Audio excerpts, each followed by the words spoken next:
Hikers and backpackers, if you're looking for ways to make your own backpacking food, you've probably heard of freeze-dried and dehydrated backpacking meals. But what's the difference between the two? Is there a difference, or are they the same thing? I often hear people using freeze-dried and dehydrated interchangeably when talking about backpacking food. Spoiler alert, freeze-dried and dehydrated backpacking meals are not the same. Hey, I'm Kathleen, a food-motivated hiker, solo backpacker, backpacking coach for women, and the hungry hiker here on YouTube. This is the time of year where I'm busy prepping all of my food for the upcoming hiking and backpacking season. I use both a food dehydrator and a freeze dryer to turn my favorite home-cooked meals into trail-friendly backpacking meals. Making my own backpacking meals means I get to expand my on-trail menu to include the meals I love eating at home, create a lot of variety in my on-trail diet instead of eating the same store-bought backpacking meals over and over again, and can save money by not having to buy those expensive store-bought backpacking meals either online or through an outdoor retailer. In this video, I'm going to break down the two most popular ways to make your own backpacking food, which are freeze drying and dehydrating. I'll explain how both the dehydrating and freeze drying process works, share the differences between the two, talk about their common misconceptions, the pros and cons of each, and I'll even show you a demo of how I freeze dry and dehydrate one of my all-time favorite backpacking meal recipes so you can see the differences for yourself. If you're excited about this video, make sure to give it a thumbs up, and while you're at it, subscribe to my YouTube channel to get notified whenever I post new videos each week about hiking, backpacking, and how to prepare for your next outdoor adventure. Okay, let's get into it. Backpacking food is usually either freeze-dried or dehydrated because both of these preservation methods significantly reduce moisture content in food, making the food much lighter to carry in your food bag. This is super important for overnight backpacking trips where you're trying to keep the overall weight of your pack low. Not only does dried food weigh less, but it also takes up less space in your pack and food bag. Removing moisture also significantly extends the shelf life of your backpacking food, allowing it to be stored safely for longer periods of time without growing bacteria or mold. So what's the difference between a freeze-dried backpacking meal and a dehydrated one? Freeze-drying and dehydrating are both food preservation methods, but the biggest difference between the two is how moisture is removed from the food. With freeze-drying, the food is first frozen solid. Then the frozen food is placed in a vacuum chamber where a vacuum is created. During the sublimation process of the cycle, the vacuum chamber is gradually warmed and the ice in the food directly turns into water vapor and is removed. Freeze drying can remove anywhere from 98 to 99% of the moisture from the food, leaving behind dry food that retains most of its original flavor, color, and nutritional value. With dehydrating, a heating element is used to generate warm air along with a fan to circulate this air around the food, which helps promote even drying. With dehydrating, anywhere from 80 to 95% of the moisture in the food is removed, but it can lead to some nutrient loss and altered texture of the food. So now you know how the freeze drying and dehydrating process works and the differences between the two food preserving methods. Let's talk about some common misconceptions. Myth number one, freeze-dried food is just for astronauts. You might think freeze-dried food is only for space missions, but actually it's quite popular for camping, backpacking, and emergency preparedness. You don't have to be an astronaut to enjoy freeze-dried food. Myth number two, dehydrated food is bland and boring. I used to think dehydrated food was like the sad, wilted salad of backpacking meals. But when done right, it can be flavorful and packed with nutrients. Sometimes dehydrated food just needs the right seasoning and a little extra love in the prepping process. I've dehydrated everything from fruits and vegetables and pasta to fully cooked homemade meals and even banana nut bread for a super yummy, sweet, crunchy hiking snack. When it comes to dehydrating your food, just have fun. Experiment to see what will work for you, your dietary needs, and your taste buds. Myth number three, both methods are equally expensive. If you're going to make your own backpacking food at home, you'll probably want to invest in either a food dehydrator or a freeze dryer. A food dehydrator can range anywhere from $50 all the way up to $400 or more, depending on the make, model, and size of the dehydrator you get. You might even already have a food dehydrator in your home. Check your oven or toaster oven to see if it has a dehydrator setting. Most foods dehydrate between 120 and 160 degrees Fahrenheit. Check to see if your oven runs that low. If it does, you can use your oven as a food dehydrator without having to buy one. I have a Cuisinart food dehydrator that comes with 5 oval-shaped trays and was given to me by a friend a few years ago. If you buy this one new today, it will cost around $80. I've made a ton of meals using my dehydrator over the last few years. It's really easy to use. Here's how I use my food dehydrator. First, I line each tray with either parchment paper, a reusable Teflon sheet, or one of these plastic trays that came with my dehydrator. Then I'll spread a thin layer of food on each tray and stack each of the trays trays into the dehydrator. The thinner layer of food, the faster the food will dehydrate. I'll then plug in the dehydrator, turn it on, set it to medium, and then let it sit anywhere from 8 to 12 hours depending on the food I'm dehydrating. I'll rotate the trays a couple of times during the dehydrating process to allow for even drying of the food. A freeze dryer is going to be much more expensive than a food dehydrator. The freeze dryer I use is the Harvest Right Home Pro Medium Freeze Dryer with a Premier industrial pump. Full transparency, this was gifted to me thanks to the incredible generosity of Harvest Right. A comment I hear all the time is that freeze dryers are expensive. While this may be true, a freeze dryer could be considered an investment and something worth saving up for if you plan on using it often. For example, say on average a store-bought freeze-dried backpacking meal costs $13. My freeze dryer currently sells for $2,495 on the Harvest Right website, which is the equivalent to 192 of those $13 store-bought backpacking meals. Just last year alone, I bought and ate 75 store-bought freeze-dried backpacking meals throughout my entire backpacking season. At that rate, if I were making my own freeze-dried meals instead of buying them at the store, my freeze dryer would have paid for itself after having it for 2.5 years or less. This winter, I've been busy prepping all of my meals for the upcoming backpacking season. For each batch I run in the freeze dryer, I make at least 4 backpacking meals using the leftovers from all the meals I cook at home. By the time I'm ready to officially kick off my backpacking season in July, I'll have prepped over 100 freeze-dried meals, which would have cost me $1,300 if I'd bought them in store or online. So while the initial investment of a freeze dryer might seem expensive, if you use it enough, it can end up being an investment that pays for itself over time, saving you money from having to purchase the same old store-bought backpacking meals over and over again for each trip you go on. You'll also save money in food costs by making your own meals at home. You'll know exactly what's in each meal you make, and you'll even help reduce your food waste since you'll be more likely preserving your leftovers instead of throwing them out. Let's talk about the pros and cons of both dehydrating and freeze drying your own backpacking meals. Starting with the pros of dehydrating your own backpacking food. A food dehydrator is much less expensive than a freeze dryer. You might even already have one at home. Make sure to check your oven. As you'll see in the upcoming demo, dehydrating your own food is relatively easy. You can dehydrate whole cooked meals, individual food items, soups, and even sauces. Dehydrating turns some of your favorite foods into a lightweight version that will help you save weight in your food bag. The dehydrating process can take anywhere from 8 to 12 hours depending on the food being dehydrated. Dehydrating can extend the shelf life of food for up to a year when it's stored in a cool, dry place inside an airtight container. Dehydrating food can be rehydrated easily with boiling water in either a backpacking stove pot or a Ziploc freezer bag and an insulated food pouch. Let's talk about the cons to dehydrating backpacking meals. Foods high in fat and oil like avocados, nut butters, olives, and dairy products including eggs don't dehydrate very well, if at all. The shelf life of dehydrated food is much shorter than freeze-dried food. Dehydrated food loses some of its nutritional value due to the heat used during the dehydration process, which breaks down the food's vitamins and minerals. The dehydration process can also change the look and taste of the food as well. Dehydrated foods tend to be heavier than freeze-dried food. Rehydrating dehydrated food might take a little bit longer than rehydrating freeze-dried food, and depending on the ingredients, some dehydrated food might not rehydrate as well as freeze-dried food. Now moving on to the pros of freeze-drying your own backpacking food. Just like with dehydrating, freeze-drying your own backpacking meals is relatively easy, as you'll see in the upcoming demo. You can freeze most types of foods like fruits and vegetables, meats, dairy products, eggs, ice cream, fully cooked meals, and even toothpaste. I know toothpaste isn't a food, but I've used my freeze dryer to turn my favorite toothpaste into toothpaste tablets that I then bring with me on any of my backpacking trips, and it's pretty awesome. Freeze-dried food maintains nearly all of its nutritional value, original flavor, and texture even after being rehydrated. Freeze-dried food tends to weigh less than dehydrated food. Freeze-dried food has a much longer shelf life than dehydrated food, sometimes lasting up to 25 years when stored properly in an airtight container. And just like with dehydrated food, freeze-dried food can be rehydrated quickly and easily using boiling water in either a backpacking stove pot and an insulated food pouch. Now for the cons to freeze-drying your own food. Freeze dryers are much more expensive than food dryers. You'll want to shop around to find the right freeze dryer for you and your budget. One freeze drying cycle can take anywhere from 20 to 40 hours to complete depending on the food being freeze dried. And sometimes freeze-dried food may require more water to rehydrate than dehydrated food, which can be problematic if you're camping somewhere that doesn't have a water source nearby. Now for the demo. I'm going to take one of my all-time favorite backpacking meal recipes, backcountry spaghetti, and put 1 serving of each in both my food dehydrator and freeze dryer so you can see for yourself the differences between these two food preserving methods. First, I'll start by making a batch of the backcountry spaghetti. If you want the recipe for this one, check out this video where I walk you through how to make this recipe, and I'll include a link here down in the video description below. For the dehydrating process, I'll start by spreading out a thin layer of spaghetti on each lined tray. I like to do 1 serving per tray. This way, it makes it much easier to package up after the dehydrating process. For this demo, I'm also including a tray of chopped up garlic bread in both the food dehydrator and freeze dryer, just to see how each of these come out. Once the trays for the food dehydrator are prepped, I'll add each of the trays into the dehydrator, put the lid on, turn the dehydrator on to medium, and then let the dehydrator do its thing for the next 8 to 10 hours. After the food is fully dried, I'll turn the dehydrator off and remove each of the trays and package each serving into its own container. I like to use a quart-sized Ziploc freezer bag. This way I can cook the meal inside the Ziploc bag using boiling water instead of having to dirty my pot and have to deal with cleaning dishes while at camp. Now for the freeze drying process. I start by turning on the freeze dryer and then wait 15 minutes for the chamber to cool. In the meantime, I'll prep the spaghetti for the freeze dryer by spreading it out in a thin layer on a silicone mat lined tray. Once the trays are prepped, I'll put each tray into the freeze dryer, close the valve, and start the freeze drying process. Depending on the food, each batch can take anywhere from 20 to 40 hours to complete. This batch ended up only taking 15 hours. After the freeze drying process is complete, I'll open the valve and remove the trays from the freeze dryer. I like to package each of my backpacking meals as I go through my food prepping process. This way, each meal is ready to grab and go once I start going out for my backpacking trips. I like to use a Mylar bag with an oxygen absorber and will add 1 serving of spaghetti per bag, which comes out to 2 cups of freeze-dried spaghetti. And now for the taste test of both the dehydrated and the freeze-dried versions of the backcountry spaghetti to see which method is going to rehydrate the food best. The rehydrating process for each meal will be the same for both the dehydrated and the freeze-dried meal. To rehydrate, I'll start by boiling water and then adding just enough water to cover the food inside each bag. Then I'll let the food sit in an insulated food pouch for 10 minutes, allowing the meal to fully rehydrate. After 10 minutes, I'll remove the bag of spaghetti from the insulated food bag, give it a quick stir, and then dinner is served. I've got the dehydrated spaghetti on this side, along with the dehydrated garlic bread, and then the freeze-dried spaghetti on this side with the freeze-dried garlic bread.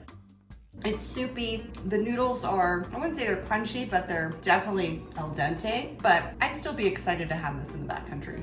Now for the freeze-dried spaghetti. Way better. This one has more flavor. This one, because it's a little soupy, the flavor is definitely watered down. This is like it came out of the pot from making this at home. The noodles are perfectly rehydrated, not al dente or crunchy at all. Freeze-dried all the way.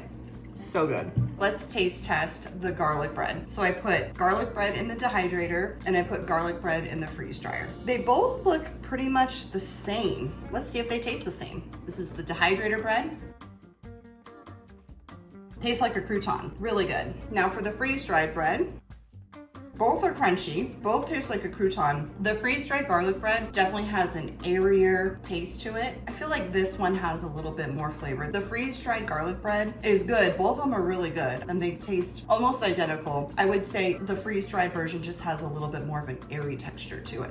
Honestly, if I were to have a blindfold and I had to pick which one was freeze-dried and which one was dehydrated, I probably wouldn't know the difference. So I would say, in terms of the meal, the freeze-dried version of the spaghetti is by far superior to the dehydrated. The dehydrated is good, but if you want more of how the meal really is in the kitchen, I would definitely go with the freeze-dried option. And for the bread, I would say it's wasted energy putting the garlic bread in a freeze dryer because you're gonna get pretty much the same result in the dehydrator for less time. Go freeze dryer. Hopefully this video has helped give you a better idea of what the differences are between freeze-dried and dehydrated backpacking meals, and has made it easier for you to decide which of these food preserving methods will work better for you when making your own backpacking food. If you like this video and got some value out of it, make sure to hit the like button. Don't forget to subscribe to my YouTube channel for new videos each week, and hit the bell icon to get notified each time new videos are posted. Check out these videos featuring more backpacking food content here on my YouTube channel. Thanks for watching, and I'll see you in the next one. Happy trails and keep on trekking.